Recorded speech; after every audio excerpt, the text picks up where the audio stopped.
Es posible que muchos pilares de la sociedad, dependiendo del prisma con que se mire, admitan debate, que si la cultura, la educación, el empleo, el deporte, el que no admite debate alguno es el asunto de la sanidad. ¿Qué tal, cómo están? Espero que estupendamente bien. Saludos en nombre de todo el equipo que hace posible este programa de Cartaya Actualidad. Hoy, que está de candente actualidad, desgraciadamente como consecuencia del COVID-19, de la pandemia del coronavirus, vamos a dedicar este programa íntegramente a analizar cómo es la situación desde una perspectiva muy local, aunque también levantaremos el periscopio para obtener la información en el panorama regional, en el panorama de la comunidad autónoma andaluza. En definitiva, cómo está la sanidad en lo que hace referencia a todos los ciudadanos.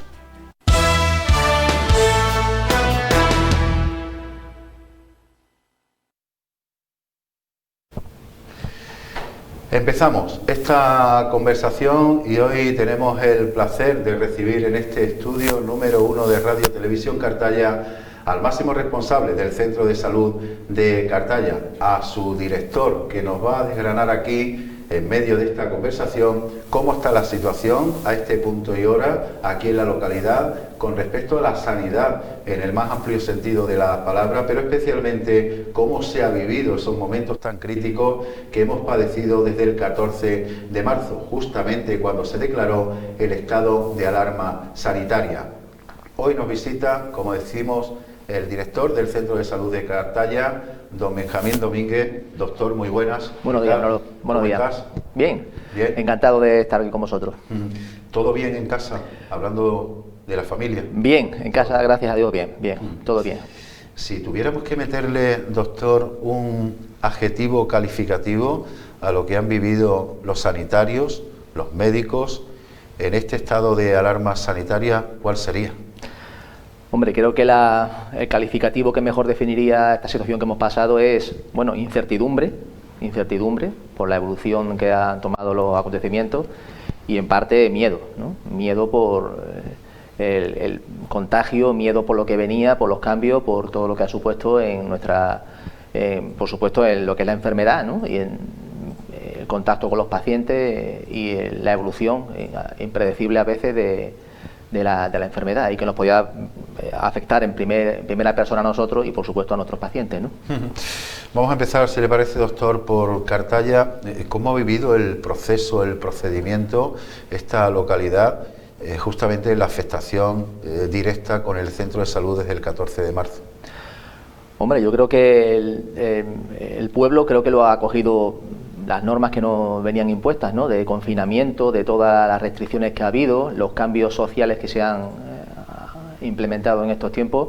Creo que la población en general lo ha aceptado bastante bien, siempre con las precauciones debidas, y a nosotros nos ha supuesto, desde el punto de vista sanitario, laboral, unos cambios muy importantes, tanto en nuestro planteamiento a la hora de trabajar, de enfocar al paciente, y esos cambios se van a mantener, ¿no? Por lo que estamos viendo, se van a mantener a lo largo del tiempo, en los próximos meses, y no sabemos hasta cuándo, ¿no? Nos vamos adaptando continuamente, semana a semana prácticamente, hay novedades, hay cambios, hay nuevos protocolos, y ahí estamos, ¿no? Siempre intentando adaptarnos por lo que va saliendo, ¿no? Y siempre atendiendo a la evidencia científica, ¿no?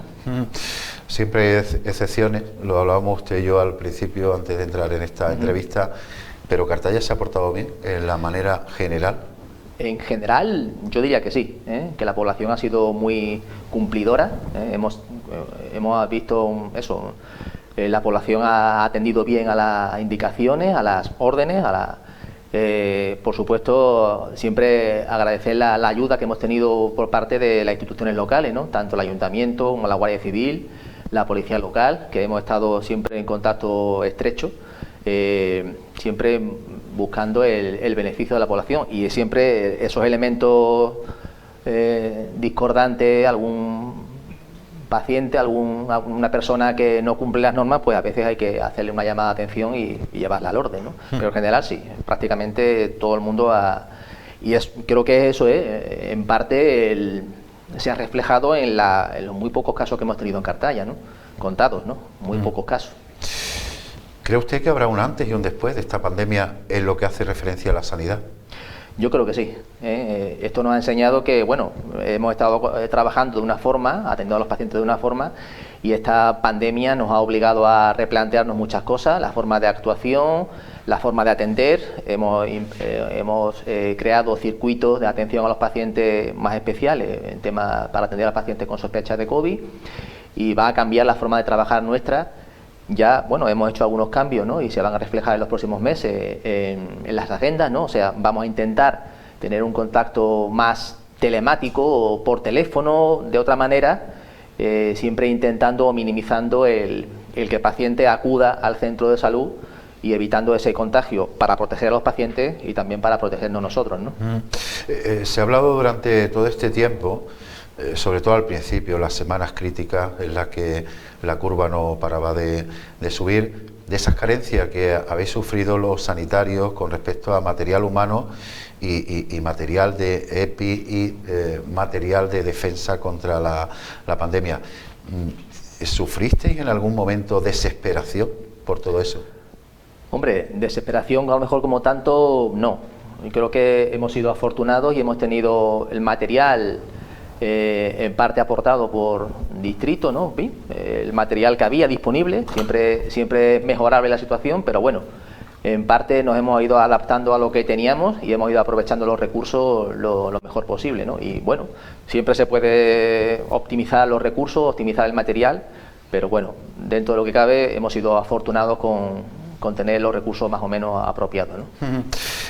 Yo recuerdo, señor Benjamín, que la sanidad andaluza fue en su momento punto de referencia de otros países que han venido precisamente a estudiar la sanidad que aquí se desempeñaba en Andalucía. Ha llegado un momento en el que ha dejado de ser referencia esa sanidad en el sentido de que ya debido a los recortes no hemos tenido la posibilidad de crecimiento. Le hago esta pregunta no solo en lo que hace referencia a los sanitarios y a los médicos, sino también en la investigación. Hombre, durante muchos años, y no es cosa de últimos tiempos, ¿no? Con los recortes pero ya llevamos, creo que sufriendo durante muchos años, hablando de 15, 20, 30 años, el tema de recortes, ¿no? Siempre se han solicitado más medios materiales, medios humanos, y siempre se ha escatimado, creo que en recursos, eso. Eso hace que, bueno, que los médicos, pues ante la situación de carencia materiales, económicas y de estabilidad laboral, pues hemos tendido a emigrar, ¿no? A otros países, a otras regiones, donde había unos recursos económicos y laborales más estables, ¿no?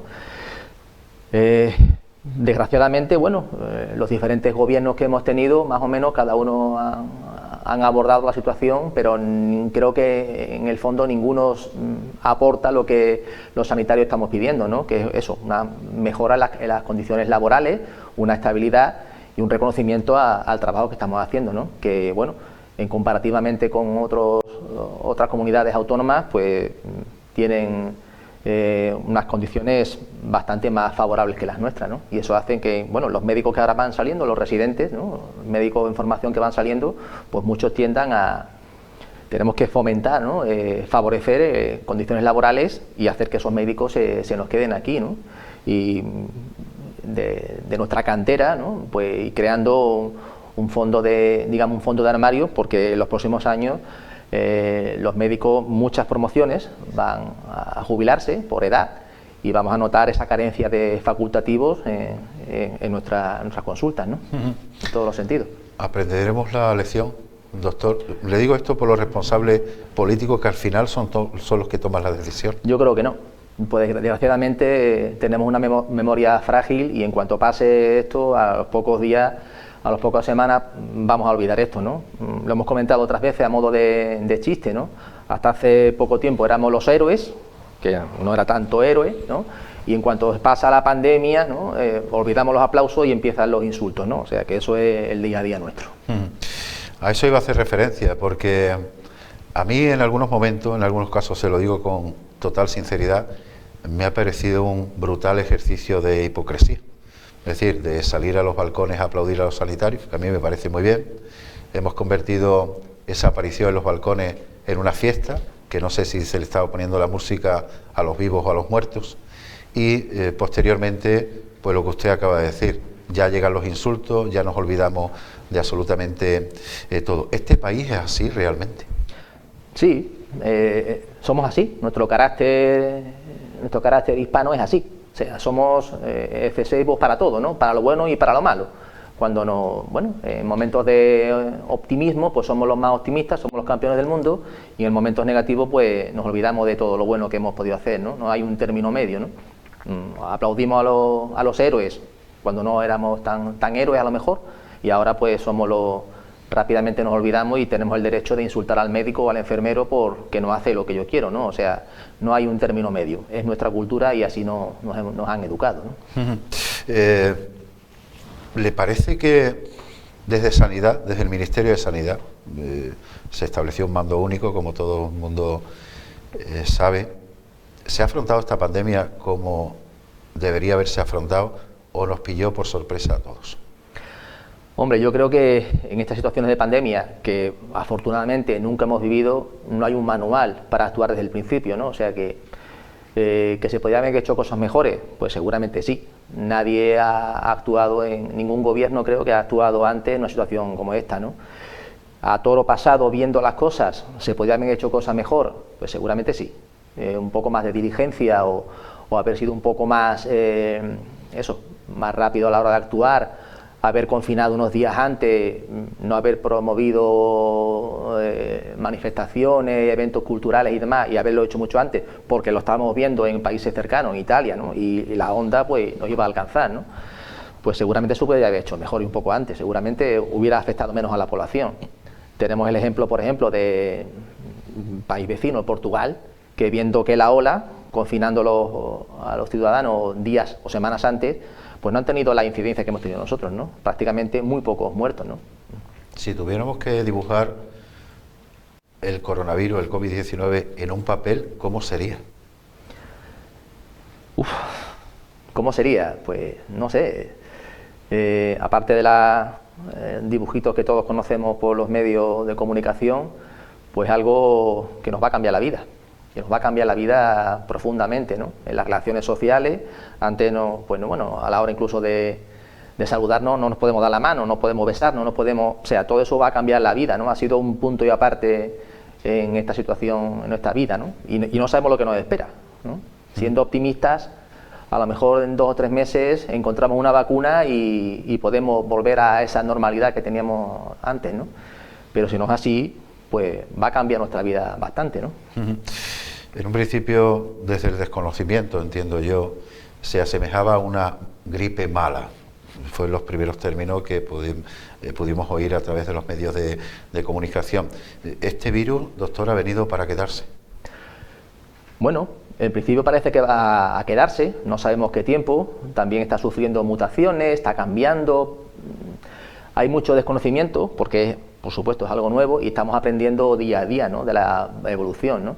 De los diferentes estudios que están haciendo con la población, cómo afecta a una población, cómo afecta a otra, y prácticamente eso, a continuo estamos viendo los diferentes cambios que van apareciendo en las poblaciones, en diferentes subgrupos, y no sabemos cómo va a evolucionar en los próximos meses o los próximos años, ¿no? No lo sabemos. La verdad es que hay mucho desconocimiento. Queremos aferrarnos a la parte positiva, a que se puede controlar, a que se puede curar, a que se puede vacunar, ¿no? Para hacer una vida normal. Pero la verdad es que todavía tenemos mucho desconocimiento, ¿no? Dentro de la guerra mediática, en la que también están inmersos grandes potencias de este mundo, por ejemplo China, Estados Unidos, hay quien apuntaba a un principio que había salido de un laboratorio. ¿Esto es natural o salió de un laboratorio? Eso lo sabremos con el paso del tiempo, ¿no? Esto es una guerra mediática, guerra económica, guerra de intereses, guerra geoestratégica, las grandes potencias. Unos acusan a otros, no lo sabremos y a lo mejor no lo sabemos nunca, ¿no? ¿Que puede ser que haya un laboratorio chino? Puede ser. ¿Que es interés de Estados Unidos? Que no lo sabemos. A lo mejor con el paso de los años nos enteramos de la verdad, como tantas cosas, ¿no? Como tantos temas, ¿no? Pero a día de hoy son muchos intereses más veces económicos que sanitarios, ¿no? Que sanitario.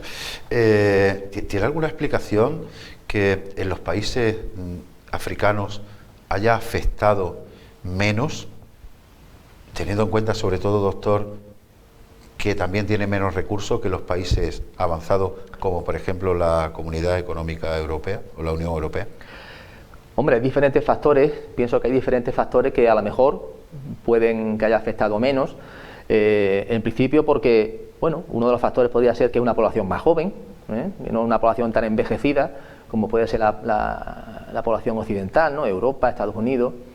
Es verdad que también la población es más dispersa, un territorio más amplio, y también ellos, por desgracia, han tenido la experiencia de diferentes oleadas de otras epidemias y están más acostumbrados que nosotros a tratar este tipo de epidemias, ¿no? Recordemos hace poco el ébola, ¿no? Y el cólera, en fin, están más acostumbrados a tratar esos episodios de epidemia, ¿no?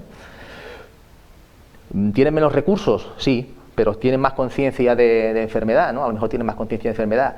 También es verdad que a lo mejor los registros sanitarios no son como los nuestros, tan exquisitos o tan certeros, y bueno, a lo mejor dentro de un tiempo nos enteramos o sabemos con más certeza a qué población ha afectado, ¿no? Pero todavía no tenemos esos números apuntados, ¿no? Aquí somos un país que recibimos mucha migración como consecuencia del aspecto agrícola principalmente, y no hemos tenido conocimiento exacto de que hayan sido afectados pues africanos, nigerianos, magrebíes. Ha habido menos casos, ¿no, doctor? Esa es la realidad, ¿no? Sí, ha habido menos casos, como lo digo, ¿no? Por eso la población más joven, población sana, la población que viene a trabajar suele ser población sana, ¿no? Y también eso, a veces la falta de medio a la hora del diagnóstico, si no se hacen pruebas de PCR o pruebas diagnósticas, los cuadros infecciosos, los cuadros gripales o coronavirus se pasan como tal y no llegamos a un diagnóstico exacto, ¿no? Como ha pasado en nuestro país hasta que hemos empezado a utilizar esas pruebas, ¿no? Se veían pacientes con cuadros febriles, con cuadros gripales o pseudogripales, y por precaución se indicaba el confinamiento los días establecidos, pero no podíamos decir a ciencia cierta que eran cuadros de coronavirus porque no teníamos los medios apropiados para llegar al diagnóstico exacto, ¿no? Como ya ocurre en las últimas semanas, ¿no? Ha habido también mucha controversia con respecto a la normativa que ha ido sacando el gobierno, los propios sanitarios, la mascarilla, qué función, qué funcionalidad tiene, la certeza de que si nos la ponemos no contagiamos, no nos contagia, los guantes, estas mamparas, por decirlo de alguna manera, que incluso han fabricado empresas de aquí muy cercanas a nosotros. ¿Qué efectividad tiene o ha tenido todo eso? Hombre, que esté demostrado, pues lo que usted ha dicho, ¿no? Prácticamente lo que está demostrado es evitar o minimizar el contagio, ¿no? Y lo que está demostrado es el uso de las mascarillas, diferentes tipos de mascarillas, para evitar el contagio, que nosotros contagiemos a otras personas y que esas personas nos contagien a nosotros, ¿no? Si lo hacemos de forma correcta, pues bueno, establecemos una defensa, una inmunidad, digamos, de grupo, ¿no? Y los guantes, bueno, ya los guantes parece que tienen menos, por el tipo de contagio, parece que tienen menos efectividad en determinadas circunstancias, y lo que realmente es efectivo es lavarse frecuentemente las manos, ¿no? Porque a veces el mismo guante, si lo usamos en diferentes circunstancias, pues puede ser vehículo de transmisor de la infección, ¿no? Las pantallas también tienen su indicación en un contacto cercano, ¿no? Al tratar a un paciente, ¿no? Cuando vemos las consultas y demás, una de las vías de transmisión, pues también la mucosa, los ojos, ¿no? La mucosa occipital, ¿no? Y sobre todo la mascarilla y la distancia, ¿no? Si hiciese hincapié en dos puntos fundamentales, sería la mascarilla, usarla correctamente, no ponérsela a la nariz o en el codo, ¿vale? Usarla correctamente y mantener la distancia de seguridad, ¿no? 2 metros es lo apropiado. ¿Es optimista con respecto a que pueda salir una vacuna que remedie este mal? Hombre, en general somos optimistas, yo soy optimista, quiero pensar que sí, ¿no? Que esto va a pasar, aunque tarde tiempo, semanas o meses, pero quiero ser optimista, ¿no? Yo quiero recuperar la vida que tenía antes, poder darle la mano a los amigos, poder estrechar a los amigos y volver a recuperar la normalidad que teníamos, ¿no? Que va a tardar unos meses, confiemos, ¿no? Hay varias vacunas en estudio, en proyectos, y esperemos que antes o después salga esa vacuna, ¿no? Que no, bueno, como tenemos indicación de vacuna de la gripe, otras enfermedades, otras vacunas para otro tipo, pues sea una más, que se complemente con las que tenemos actualmente, tendrá sus indicaciones y pueda llevarse a cabo en los próximos meses, claro. ¿La alta temperatura tiene alguna incidencia en la pandemia? Parece, no está demostrado al 100%, pero parece, ¿no?, que el virus es menos efectivo como virus respiratorio, como virus, parece que el virus tiene menos virulencia y en situaciones de alta temperatura ataca menos, es más débil, menos exposición. Bueno, lo estamos viendo ahora, ¿no? Ya cuando empieza el calor, empieza la playa y demás, pues parece que hay menos contagios, aunque no dejan de haber rebrotes, ¿no?, por perder esas medidas de distancia social y de mascarilla, pero parece que el virus es es menos virulento, ¿no?, y provoca cuadros más banales, ¿no? Aunque no deja de contagiar, claro. ¿La ha entristecido especialmente? Porque aquí desde esta casa hemos defendido la cantidad de personas, las miles de personas que han fallecido en la más absoluta soledad en las diferentes residencias. Afortunadamente aquí en Cartaya no hemos tenido ningún caso de esa gente que gracias a ello tenemos la España que tenemos hoy. ¿Eso al colectivo sanitario le ha causado especial tristeza o rabia? Hombre, un poco de ambas cosas, ¿no? Un poco de ambas cosas. Tristeza porque perdemos una generación, perdemos a nuestros padres, a nuestros abuelos, que han sido los que han prácticamente hecho España como está hoy en día, ¿no? Han levantado el país, ¿sí? Y me parece una forma indigna, ¿no?, de morir, ¿no?, de morir solo en una residencia. Me parece una forma muy cruel, ¿no?, sin tener la asistencia apropiada o una muerte digna. Bueno, son personas con más patología, personas más vulnerables, y me parece eso, cruel el que tenga uno que morir solo en una cama sin tener una asistencia sanitaria adecuada, ¿no? Bueno, sí, son más vulnerables, pero creo que se merecen otra cosa, ¿no? También es verdad que creo que en estas circunstancias, en un momento de, digamos, medicina de catástrofe o medicina de guerra, ¿no?, medicina de guerra, ¿no?, pues tenemos que usar los recursos de forma apropiada. Es muy duro de decir, ¿no?, es difícil de decir, ¿no?, pero si tenemos unos recursos limitados, pues imagino que los dirigentes o los responsables sanitarios en ese momento tenemos que usar los recursos intentando sacar el máximo provecho de esos recursos, ¿no? Es muy difícil en ese momento tomar decisiones que a veces a toro pasado no nos parecen las más adecuadas, ¿no? A la hora de las exigencias, como consecuencia de esta pandemia, doctor, de dirigiros a la Junta de Andalucía, la Consejería de Salud de la Junta de Andalucía, el organismo más cercano, ¿habéis tenido respuesta concreta y diligentes o ha habido en algún momento duda en ese sentido? ¿Os habéis sentido amparados o no? Hombre, amparado hasta un punto sí. La verdad es que, bueno, cuando hemos reclamado en parte eso, por ejemplo, material humano, material EPI, ¿no?, los equipos de protección y demás, en parte sí, se nos ha escuchado, pero como digo, nos han aportado material, soluciones hasta el punto que se nos pueden aportar, pero siempre se podría mejorar la situación, siempre nos podrían haber ayudado un poco más o un poco más de lo que hubiéramos querido, ¿no? Pero bueno, a veces eso, ¿no?, las circunstancias van cambiando y uno tiene que ir adaptándose a lo que va llegando, ¿no? ¿Más ayuda? Sí. Siempre se puede mejorar. Siempre más ayuda hubiera sido necesaria, ¿no? ¿De dónde le viene la vocación como médico? La vocación mía personal, pues creo que desde chico, ¿no?, de pequeño, cuando uno estudia en el cole, bueno, pues se plantea que quiere ser de mayor y yo quería ayudar a la gente. Entonces, bueno, dentro de esas opciones que uno tiene para ayudar a las personas y darme ayudar a la gente, pues me pareció una cuestión muy correcta hacerme médico, como podría haber sido otra cosa, ¿no? Pero a lo mejor tenía capacidad o me puse a estudiar y bueno, de ahí todo fue, porque en mi familia no ha habido nunca antecedentes de nada de sanitario, ¿no?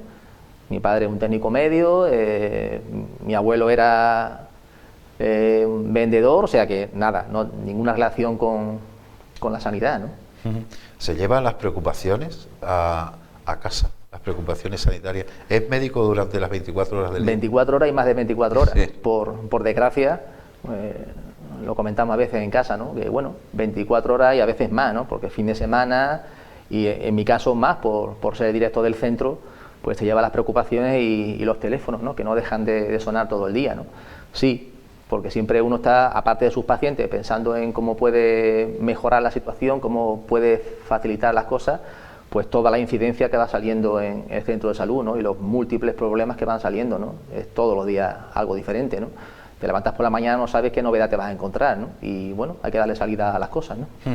Partiendo de la base, doctor, de que cada uno puede poner el sofá en su casa como le dé la gana, siempre hemos criticado que el sector sanitario, esencialmente el sanitario, y no lo digo ahora por el despertar de la pandemia, nunca ha estado convenientemente valorado. Y hablo también del aspecto económico, en la globalidad. Es decir, asistimos a programas televisivos en los que con nada, sin una preparación, doblan el sueldo de un sanitario. Eso le parece, supongo, una injusticia tremenda, ¿no?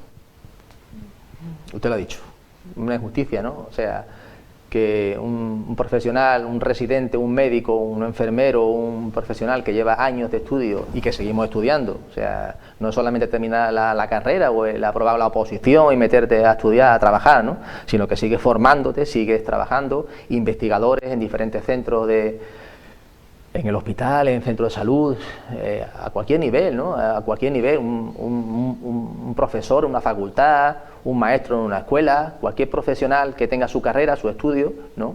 Que tenga su remuneración económica y después ve comparativamente lo que puede ganar otro profesional haciendo otra labor mediática, dígase un futbolista o dígase, no por criticar a un futbolista, no. Me refiero a futbolistas las grandes estrellas, ¿no? O los profesionales que aparecen en los reality shows de la televisión.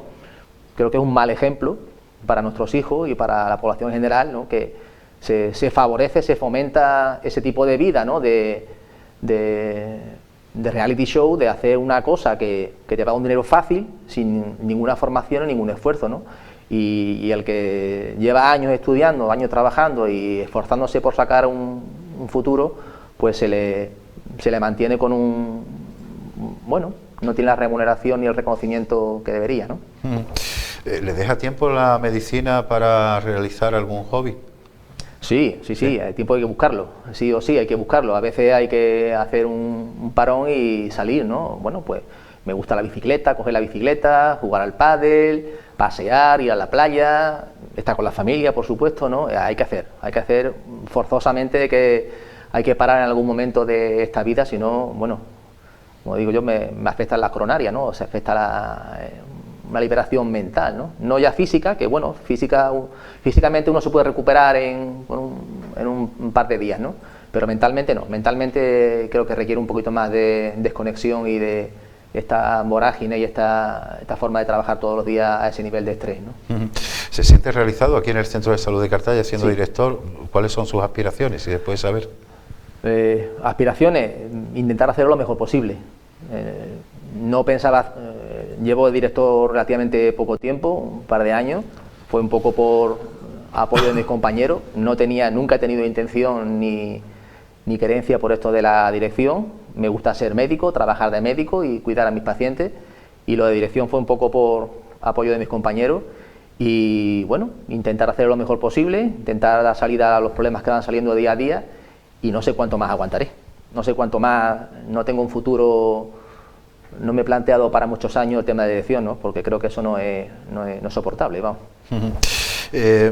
Ha cambiado todo, nos ha cambiado la vida a todos, y esencialmente a la hora de atender los sanitarios, los médicos, los enfermeros, al personal usuario de los diferentes centros de salud, y hospitales. ¿Cómo es ahora mismo el funcionamiento? A tiempo de esta entrevista, seguramente muchos usuarios del centro de salud, que somos todos en un momento determinado, se preguntan cómo tienen que actuar a la hora de ir a una consulta o solicitar una consulta. Estamos cambiando, en las últimas semanas hemos realizado varios cambios en la agenda con esto de la pandemia.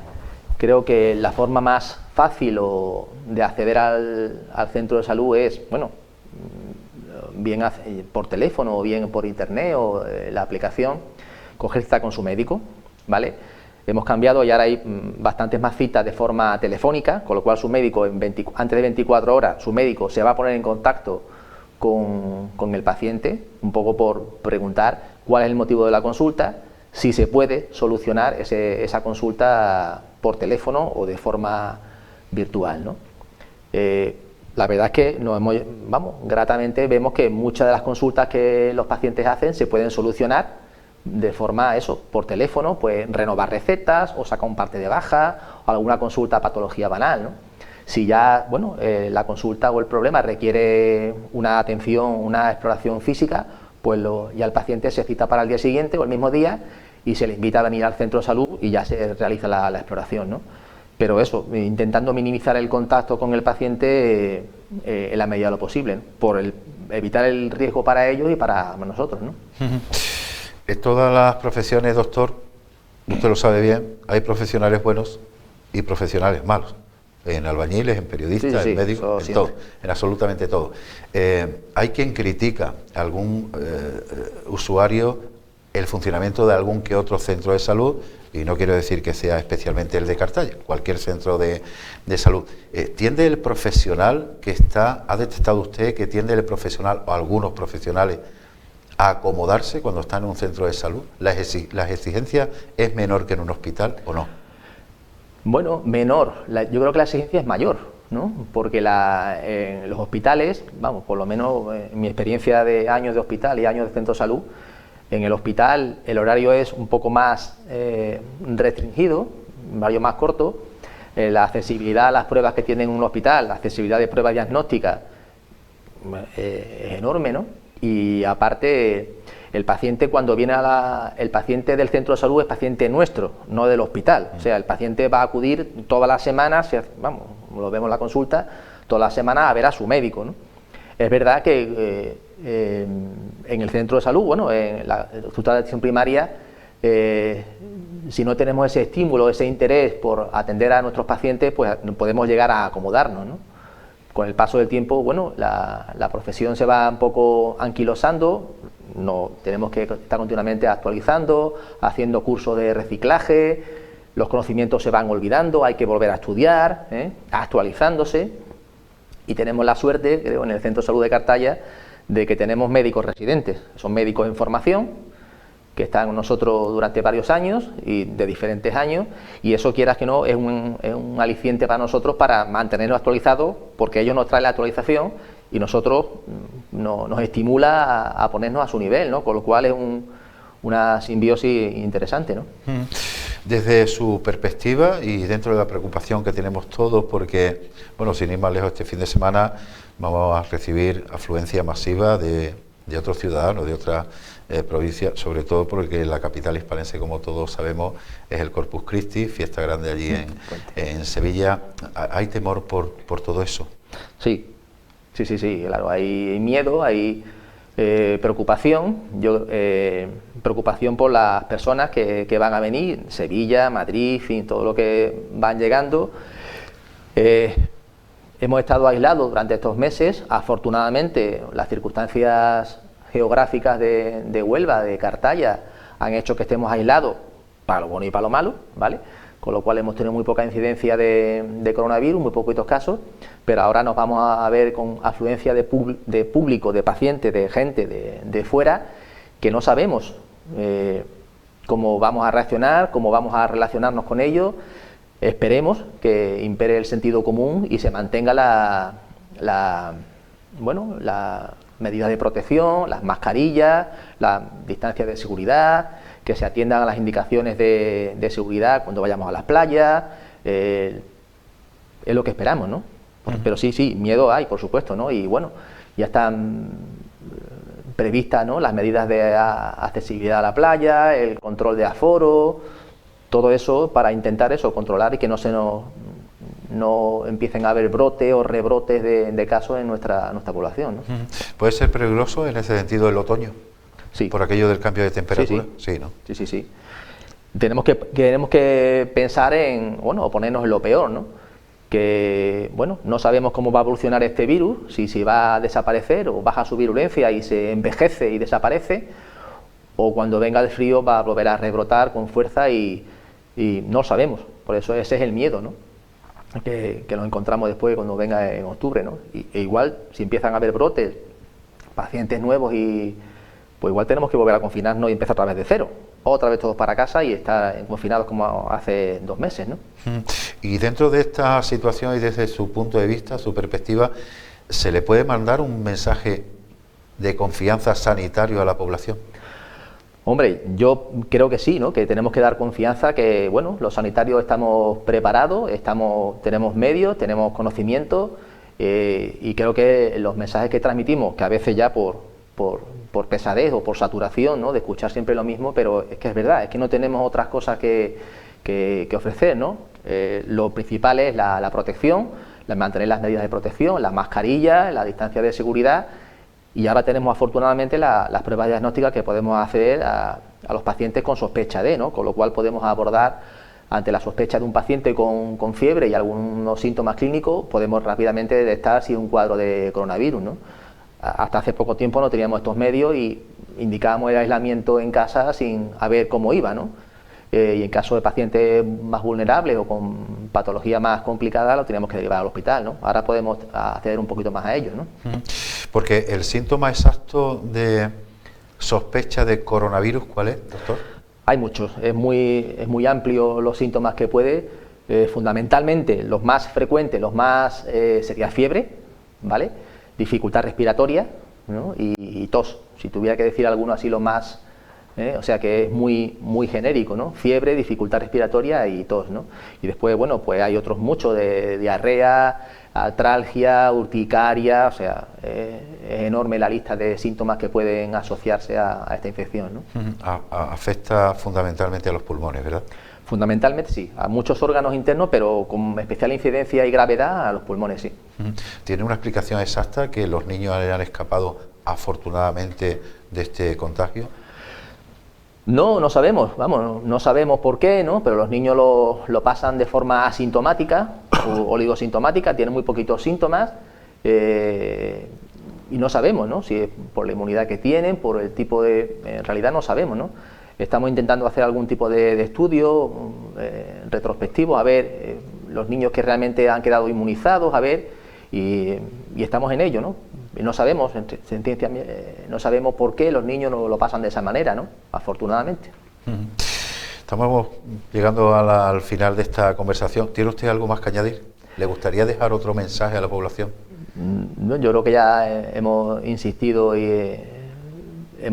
siempre del mensaje fundamental, eso, mantener las medidas de precaución, de protección individual, que pensemos en nosotros y en quien tenemos que proteger, no tanto protegernos a nosotros por el uso de la mascarilla, sino proteger a las personas vulnerables, ¿no?, a nuestros padres, a nuestros abuelos, que son los que se van a beneficiar fundamentalmente de no transmitir el virus, ¿no? Ya por nosotros, sino que estamos protegiéndolo a ellos, ¿no? Pues en la despedida, doctor, si le parece, vamos a brindar porque exista una vacuna más pronto que tarde. Vamos a apelar a la responsabilidad ciudadana, porque al final esos ejercicios de los aplausos, la música, no se pueden quedar solo y exclusivamente en ejercicios de hipocresía, y que ojalá se vaya potenciando la sanidad, los sanitarios, los médicos, los enfermeros, porque esta pandemia, doctor, tiene que servir de lección para toda la humanidad. Para todos. Así sea. Ojalá. Gracias. Ha sido un placer. Gracias, Manuel. Nos vamos. Hasta aquí hemos llegado. Así transcurrió esta conversación y así íntegramente te la hemos contado. Por ahí detrás de las cámaras estuvo todo el equipo de esta casa para que esto fuese posible. Gracias por elegirnos. Adiós.